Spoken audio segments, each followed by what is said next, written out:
So we are back. We're back again. It is Wednesday night on the 18th. And we've got a few things to discuss this evening. A couple things. And perhaps already a case of frustration for those who are quite eager to see a quick conclusion to the takeover saga. And how, in perspective, we might not be quite out of the woods yet with this whole takeover saga, despite it being, at the moment, a one-horse race. Now, it should be a one-horse race at this point because Sheikh Jassim has just said, "No, screw this. I'm out, boys. I'm off. See you later." And we've heard more reports today to illustrate that Sheikh Jassim has got no interest in undergoing the same sort of process to acquire Liverpool or Tottenham or any other Premier League clubs. So I think that gives me a little bit more satisfaction that we won't have Qatar come to stab us or kick us whilst we are down. Which is always a nice feeling because in a life for United fans where we don't get much joy nowadays. We had all the joy in one big roller coaster ride, and then it ended, and the roller coaster crashed. It broke down, and since then the mechanic still hasn't picked up our calls. He hasn't come to fix our roller coaster ride yet. So unfortunately, we're sort of stuck at an abandoned theme park, wondering what the hell to do with ourselves half the time. So yeah, not too good. And this is being furthered a little bit by the news that is that this Sir Jim Ratcliffe bid is still not at its conclusive phase. They are trying to get it to the conclusive phase by negotiating and getting the deal across the line and getting it finalized and completed to then begin the actual transfer of percentage ownership or partial ownership, we should say, and how that could take a lengthy period of time to do that. And I think there's quite a few people that have come out and spoken about this process today, and have not really had much good things to say about the party of Sir Jim Ratcliffe, has been quite adamant about stating that Sir Jim Ratcliffe has absolutely no interest in appeasing the fans, and they just doesn't care about the fans, and that this he might have one or two PR stunts to try and get fan backing. But I think he knows full well that he's coming into he's about to walk through some poison ivy, and he's just minding his own business and just doing his own thing. No matter what the fans say, no matter what anybody else thinks. Screw everybody else, and I'm gonna do what I want. And you know what? For a billionaire, he's got his stacks of cash at his stage in life. Maybe that's kind of the way that people like that would just live their lives. So maybe that's just one of those bitter pills that we might have to swallow. But nonetheless, it is confirmed, if you will, that we have delays to the conclusion of the process, and that there could, though unlikely, there could still be hope yet in a late swoop or a comeback kid type bid that blows Sir Jim Ratcliffe out the water. Who knows? I know that the structure of said bid is very much in favour. Sir Jim Ratcliffe's bid, that is very much structured in favour of the Glazers. It seems quite glazonomically based, and they like it. They enjoy seeing that, and basically, that is, we discussed it last night. In and of itself, it's quite a bit of trouble.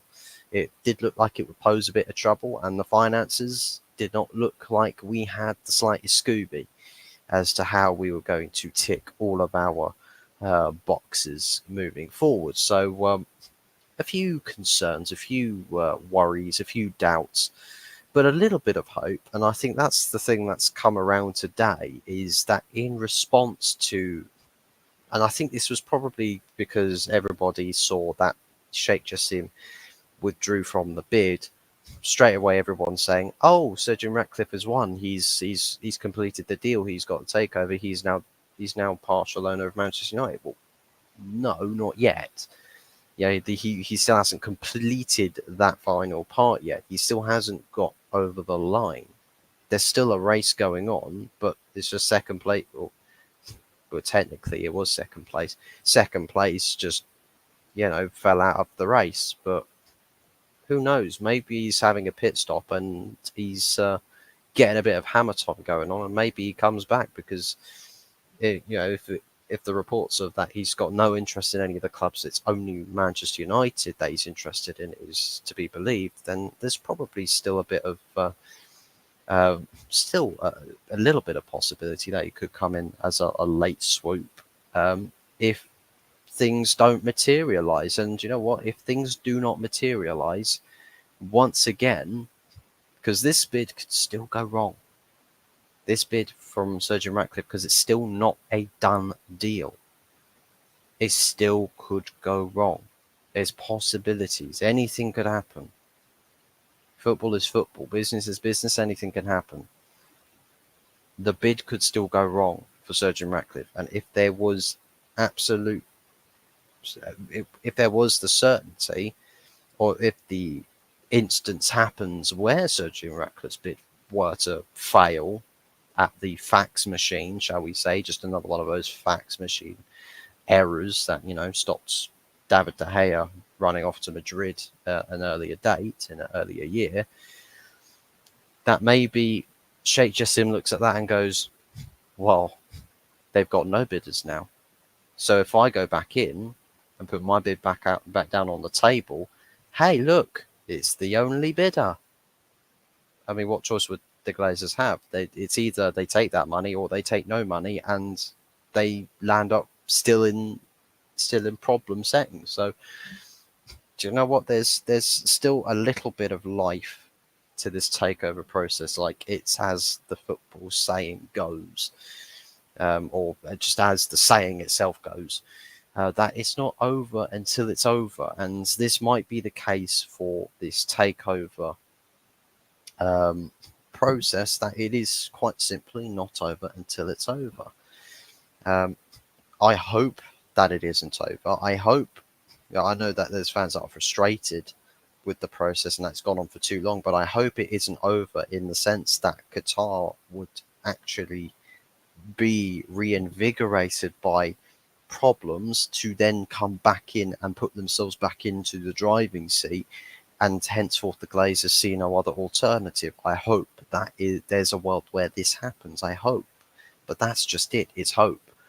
It is just hope at the end of the day. And, we just have to deal with it as United fans. And I think that's probably what the mood is around plenty in the United fan base, is just hope that something, goes left field, and Sheikh Jassim jumps back in, and we get a Qatari town. I mean, maybe this might not happen, but maybe, just maybe, if Qatar or Sheikh Jassim is not interested in any other Premier League club, that if he just doesn't actually bid on any other club, that he might still come back in for Manchester United, yet still at a later date. He might come back in, and I know Sir Jim Ratcliffe is saying, well, I'm going to take over piece by piece by piece percentages of the club. What if Sheikh Jassim decides, you know what, I'm going to bite the bullet on this one, and I'm going to take the other percentages? Because then if he comes in with a pricey bid and the Glazers go, oh, well, Jim, your offers to taking or claiming different parts of percentages of this club, it's all well and good, but Sheikh Jassim's come back in and he wants the rest of it. And I know that Sheikh Jassim intended to have a full, full complete ownership of the club, but you never know. He might sit to himself in thought and go, you know what, maybe a co-ownership with someone isn't the worst thing in the world. At least there's different perspectives for us to own this club, but we both would end up wanting what's best for this club at the end of the day. Just if we're saying that that's Sheikh Jassim, thinking about things that way, that maybe that he would potentially entertain the prospect of a co-ownership with Sir Jim Ratcliffe, and that he will then go into bid for the rest of the Glazers' percentages, whatever would be left over. These are just, I know that it might seem a bit ridiculous, but I wouldn't say it's completely impossible.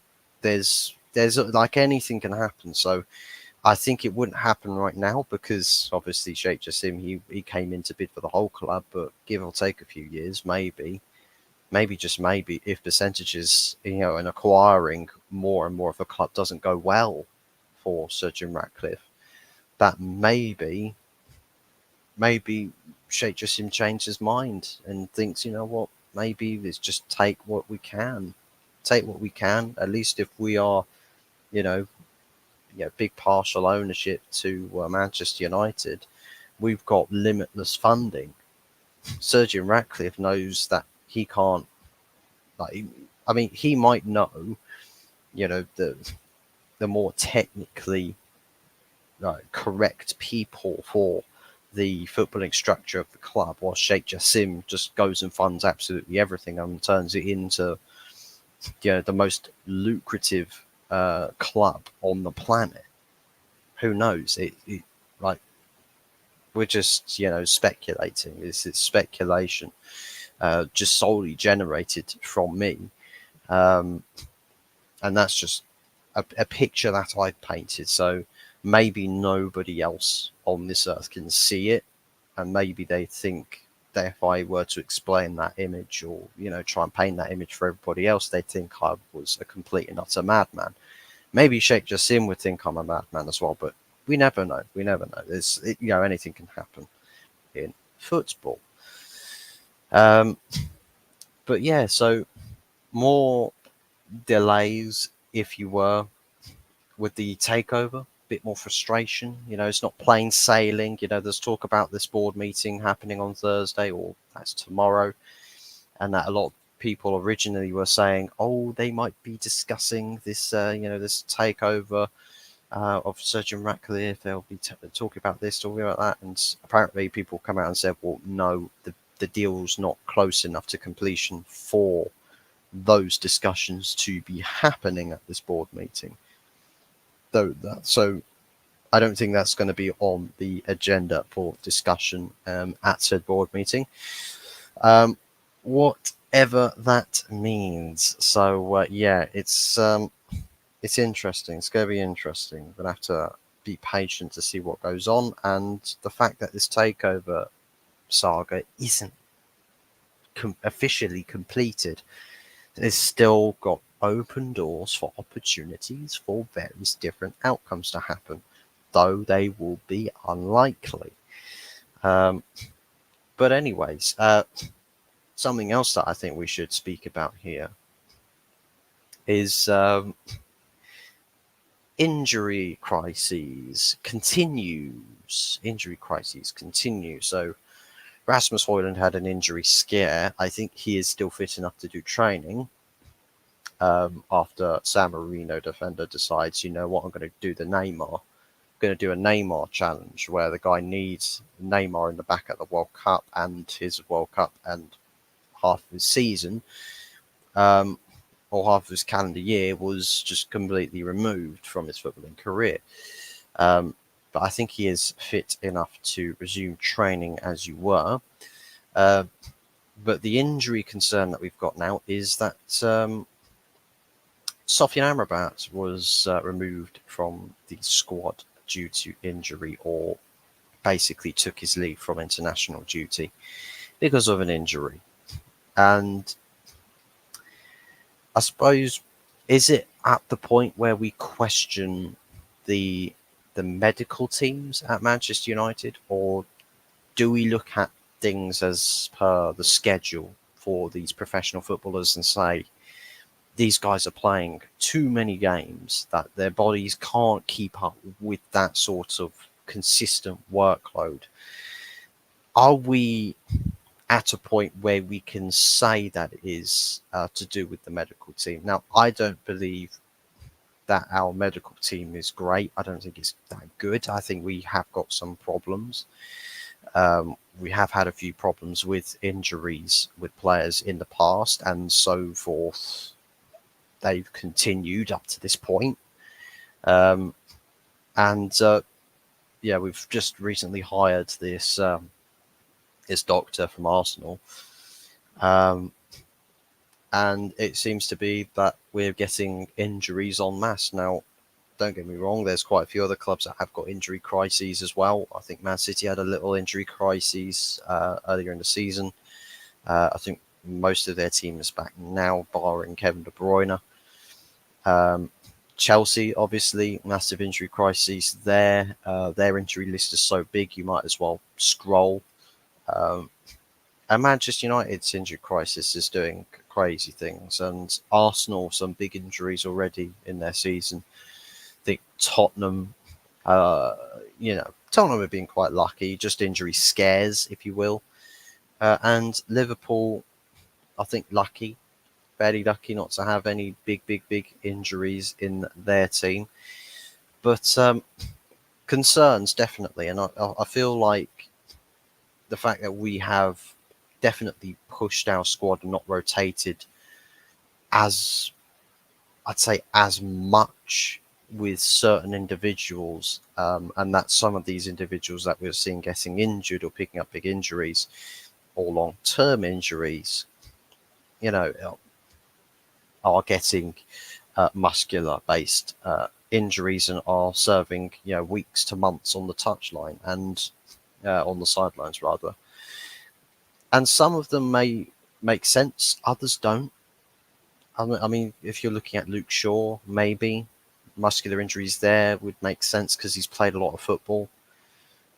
Then you look at someone like Tyrell Malacia, who has basically been a bench option, and the fact that he's not really played a huge amount of football, but he's also out with a massive injury, a massive knee injury from last season, that he's still out with that same knee injury.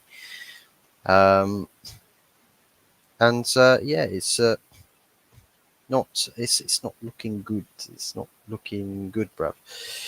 But hopefully we can actually get those problems sorted with the injury crisis, and that if it is something to do with the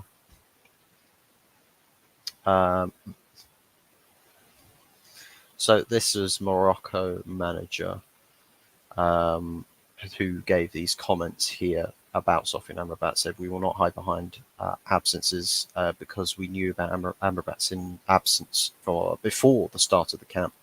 Amrabat can get injured at some point. We must find a solution and alternative, and we have players capable of filling that void that Sofyan will leave." So apparently, concerns before international duty, they said. So yeah, it's not concerns, basically concerns with the injuries, and I suppose we can say that we can be concerned about our fitness departments, because they're basically, even if they are sort of up against it, up against the masses of players coming in through the medical centres doors, needing treatment,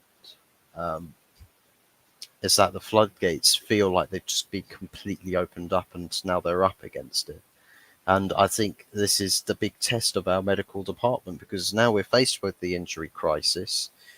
they've got a lot of players to be constantly speaking to about, recoveries and treatments and, programs to get people up to fitness again. And the fact is that we're not in a solid position as regards to fitness or squad fitness, if you will, because we see that there's players who are not injured playing below par who look like they can't really be too bothered, but they can't put in the energy because they're so bloody tired out. And whether that we can, I mean, we had John Murter come out and say, oh yeah, well we believe that it's to do with the World Cup and the extensive amount of games that were played last season. Well, if you come to that conclusion, then shouldn't that have meant that you should have signed more players in the summer? Just an idea, maybe just an idea. Yeah, you do you, Murder Madness, whatever it is you do. I mean, God only knows what it is you do. I'm still yet to figure out what it is you do. Apart from taking holidays to Barcelona to start singing sweet serenades to players that have no interest in joining our club. But yeah, aside from that, injury crisis, big problem, and really does throw into doubt what the team selection is going to be at Sheffield United. And that preview for that game, I will probably do. What day is it? Let's quickly find out what day the Sheffield United is. It Saturday or is it on the Sunday? Because I suppose if it is on the Saturday, is it Saturday? Yes, it is. The 8 o'clock kickoff on the Saturday. So yeah, I'll probably do the preview for that game tomorrow. Just because I think we're going to have a bit of a busy.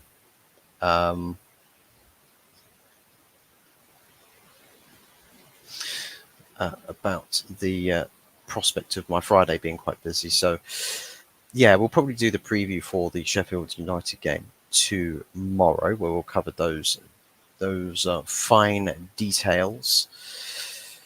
Apart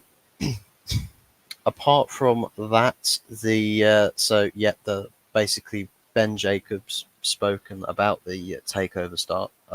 He's stated that Sheikh Jassim's withdrawal remains categorical. Several sources close to the group reiterate they have not left their final offer on the table. So people saying close to Qatar, no, we've left the process, we've left the bid. There's nothing going on with us anymore. I don't know. I mean that's most likely to be the case, but who knows? There might still be lingering presence. There might still be a few lingering eyes, I think, that are sort of watching this, looking at things, and just like, ooh, look at this, Sheikh Jassim. Sergeant Ratcliffe's bid hasn't gone through yet. It's even though he's a one-horse race at the moment, he's still not quite got his deal across the line. And if it were to really hit, if it were to completely hit a stall or collapse or invoke further problems or angers among any public shareholders and whatnot, that maybe Sheikh Jassim reassesses and reevaluates the situation. Maybe he does go back in. So this is a further comment about this board meeting on the Thursday, and so MUFC's board meeting on Thursday was always planned.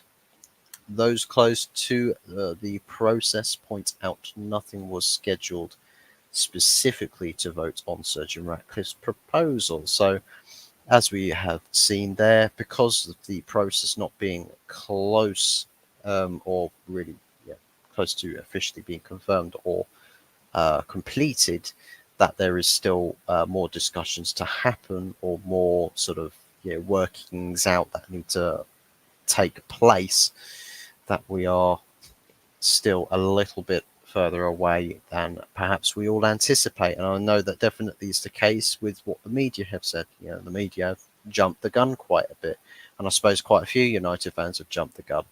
But I think we all sort of know it's like the slow, painful death kind of inevitability, where it's like you can see it's painfully obvious where you're going to go, and you don't want it to go that way, but it's just like you can see it coming from a mile away, and it's just like this hurts so much, but so we just have to deal with it, and it feels like that. It does really, really feel like that. But uh, interesting.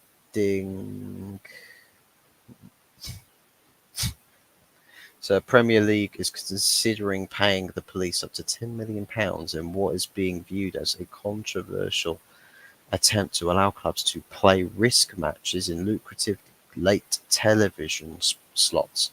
Top flight officials have been moved to act amid a growing reluctance from forces to cover games between rivals at which there are higher probability of trouble later in the day. So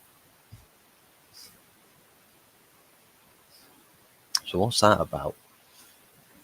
Are they trying to say that they want some massive rival games scheduled at late hours, and that the police have told them no?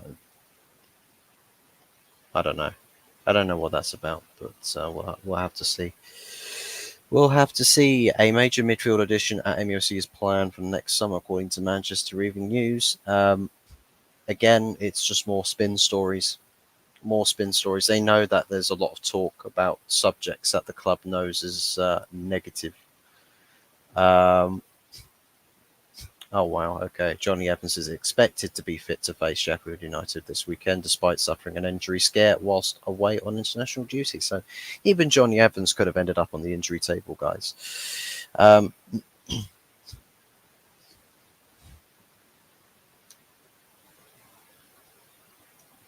but yeah, it's not looking great. It's not looking too good at the moment. Um, Something else as well, I guess, with Marcus Rashford as well, with his goal and international duty. And I know a lot of people, United fans, if we will, have taken quite a sort of positive reaction to that, and believe, you know what, Marcus Rashford, he scored a goal in international duty. Fantastic. Yes, he's going to start scoring goals galore for Manchester United. He's going to start, he's going to hit the ground running now. His season starts now. Personally, I wouldn't be too excited about this, because it's like Paul Pogba. With Manchester United, we all complained. When he went away on international duty, he looked like he was rejuvenated, he looked like he was happy and excited. He looked like he was glad to be on international duty, and you saw a different Paul Pogba playing for French national team than you did with Manchester United. I don't know if you're going to see a similar sort of outcome or issue with Marcus Rashford, where he plays well for England, but then he's missing an edge for Manchester United. We know what areas of Marcus Rashford's game needed a big improvement, and there's something flying around in front of my face now, which is not good. But we know the problems that he's had, right? We know the problems and the lack of impetus in his games, or in Man United games, the lack of threat that he poses, or has posed this season, most notably this season. I mean, if you talk about last season, he was probably the most significant danger man on the pitch. But elements to his game that he is really missing, and like, I mean, if he can do it for England in the English national team, one can hope that he can find that sort of desire to have that same sort of impact. But I think at the same time, what Ten Hag wants from Rashford, I don't think Rashford's giving it. And I think that's got to be a case of breakthrough, a coaching breakthrough on the training ground.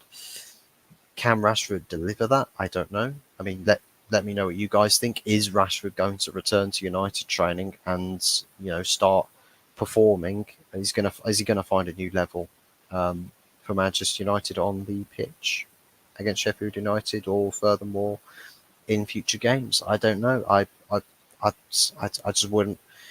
I wouldn't say that I'm uh, convinced by this. I wouldn't say I'm convinced. I'd say that he's got to really put in something like a 7 or an 8 out of 10 performance against Sheffield United to really get me at all thinking about Marcus Rashford rejuvenating himself for this season. Because so far, um, I've got to be honest, he's barely even scraped or touched a 6, 6 out of 10 performances this season. So he's got issues this season, Marcus Rashford, and I hope that he's got something in him to turn it around and start delivering those 7 out of 10s, 8 out of 10 performances for Manchester United, because we need them. We need 7 to 8 out of 10 performances, especially in the attacking departments for this club, for this team, because it hasn't been delivering. Our front line has not been delivering so far this season.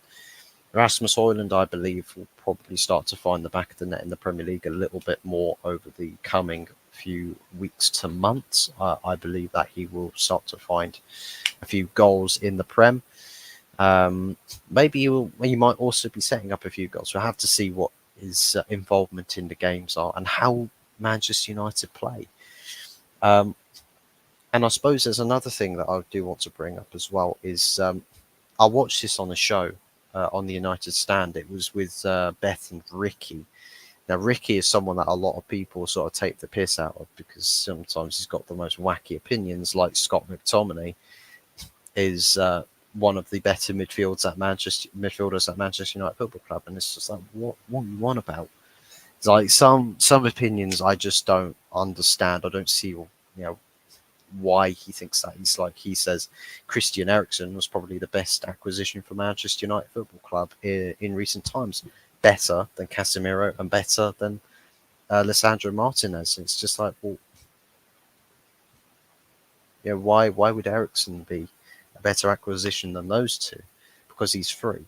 He's completely free, and what he offers his impact on the games when he comes off the bench, if he does come off the bench, is more significant to his pricing or his value compared to Casemiro, who we spent a lot of money on, and Lisandro Martinez. He says that Johnny Evans is a better centre-back or is a better football player than Lisandro Martinez. I don't agree with that. I don't believe that he is. I don't believe that he is a better centre-back than Lisandro Martinez. I believe Lisandro is, to be quite frankly honest, quite clear of Johnny Evans. But Johnny Evans, one thing he has got is that same sort of passion and desire and energy for Manchester United Football Club that you see better performances than you might see from other players. I mean, Lindelof, he says Lindelof in the team is better. The defence is better when Lindelof plays, instead of, I think it was Varane or Martinez. And I'm just no chance. I mean, statistically, he's been one of the worst centre-backs in the league this season, has Lindelof. I think that Lindelof, sure, I think he has more to offer as a centre-back than, I'd say, Harry Maguire does. And most likely Johnny Evans as well. But sometimes it's not just with the talent that one has, but also the effort and energy that they put on a pitch. So for me, if Johnny Evans, I know he's probably been the most viable goal threat from the defence as well. So, fair place to Johnny Evans at his age, at this stage in his career, a lifeline sort of 1-year contract at Manchester United. And he's so far, made relative good use of it. So, I mean, Johnny Evans, he's no Kim Min-jae. Let's not mistake that. He's no Kim Min-jae, but for what it's worth, he's done okay. And I think sometimes with various aspects, okay can be enough, but it's not enough when the rest of your team or most of your team is not at the same sort of level. And that's the truth of it. There's a lot of different areas of the pitch where we are not okay.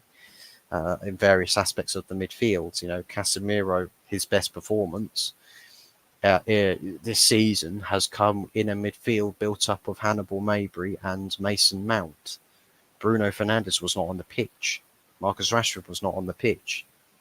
Why is Casemiro's best game, ironically, with a team that some people would look at and consider it one of our weakest choices of midfield. I mean, to be honest, that's the point that I start to sort of like, that makes me think with what Ricky says, is when he said about the second string team seems to do a better job and have better impact on a football pitch across 90 minutes than our first team does, that the second team understand what it is the manager wants better than what the first team do. Now, whether that there's truth to that, we'd have to see. And I think it would be a simple case of rotating a team, most likely for this game, and see how does a second string team do at Sheffield United away in this sort of game. I know it's a tough, um, most away games tend to be labelled as tough. I think that there is a test there that the B team or some of these rotation players do need to get some of these minutes. It's like Vicando Palestri is still an option, and I want to see him playing. I don't want to see Bruno Fernandes on the right wing. I want to see Palestri playing on the right. I want to see Garnacho playing on the left, Erasmus Højlund up top, and I would like to see Hannibal maybe playing more games in midfield because whether you stick Mason Mount or Bruno Fernandes in as the other midfielder, for me Hannibal Mabry seems to be dragging the two worlds of Manchester United's defence and Man United's attack together. He's dragging it. It's, the scene out of Captain America where man's trying to sort of like hold onto a helicopter whilst holding onto the helipad. It's kind of like he's doing that job in midfield. So you've got the attacking element of the midfield in Bruno, you've got the defensive element of the midfield in Casemiro, but you've got Hannibal Mabry sort of doing putting the hard yards in the middle. As to who would start, in that number 6 position, whether you'd say it would be a Sofian Amrabat, but by the looks of it, he's not fit enough to do that, or whether it be Casemiro, again, not sure if he's fit enough to do that. He might be out for a game or two. But yeah, I suppose the question really is who would start there? Who would start? If without Casemiro, without Sofian Amrabat, who would be viable to start there? He would most likely be Scott McTominay. And personally, I'm not entertained by that in the slightest. I'm not happy with that in the slightest.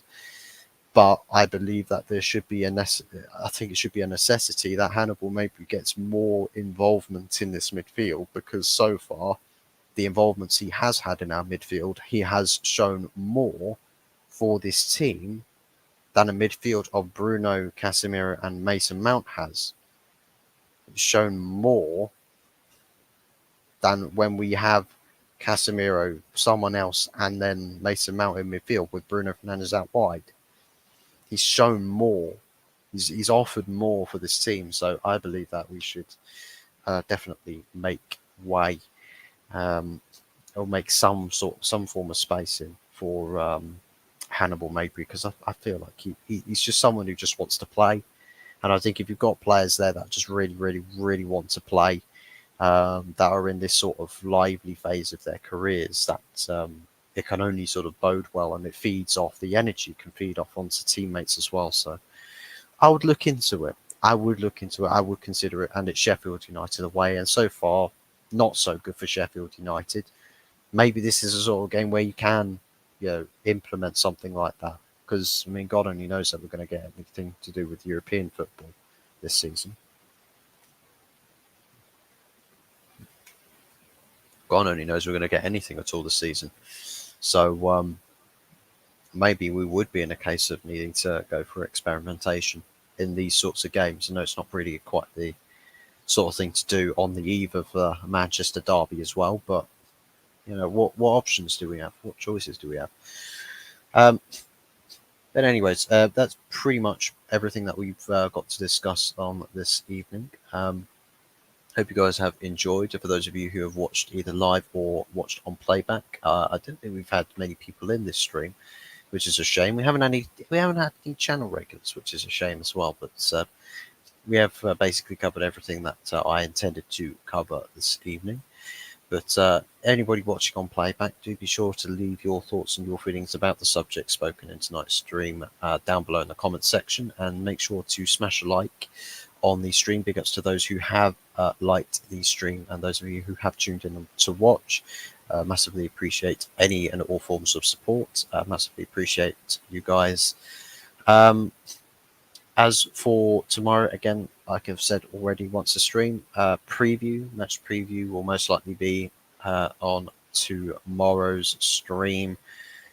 As Friday can't have doesn't have any guarantees for me in my availability, so we'll have to see and what happens for that stream tomorrow. But anyways, thank you very much to everybody who has watched. Enjoy the rest of your Wednesday evenings. Take care. Goodbye. God bless. And we'll see you on the next one. Ciao for now.